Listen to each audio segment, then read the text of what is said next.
What incident made you abandon your lake house? I inherited my grandfather's lake house, and when I first saw it, I thought it was perfect. The water stretched wide and silver. The trees bent low to the shore.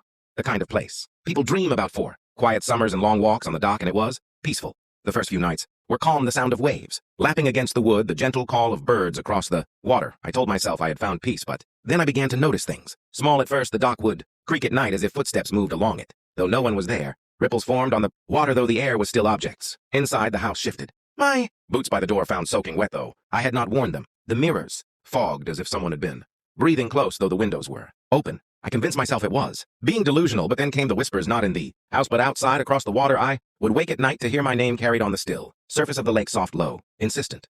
I stood at the window, watching the black water ripple, though no wind moved, and I thought I saw a figure standing knee-deep in the water, staring at me before sinking down without a sound. The neighbors never visited. When I asked about the house, their faces tightened. They said the lake was dangerous. They said people had drowned there. More than once they would not speak of who they were. They would not speak of why my grandfather never left. The nights grew worse. I heard footsteps circling the deck, slow, deliberate. The sound of dripping water echoed through the hallways, though the floors were dry. Sometimes when I woke, I found the sheets clinging damp to my skin, though I had not sweat, and the taste of lake water filled my mouth. I stopped drinking from the taps.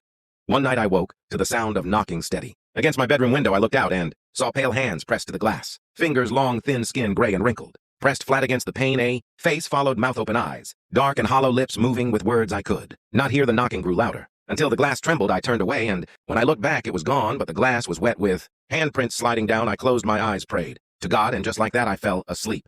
The next day I heard the boards of the dock creak louder and louder. Then the door opened without my touch. Water spread across the floor, soaking my feet. I followed the trail to the living room and saw a woman, dripping wet hair, black and tangled skin gray like stone, standing in the middle of the room. Her mouth opened and lake water poured out onto the floor. She raised her hand and pointed at me. Leave, she said. Leave. I did not wait for a second. I packed my bags and ran. I did not look at the lake. As I ran, I did not look at the house. I only felt the weight of water pressing on my chest as if it followed me. I never went back. I never sold it. I never spoke of it.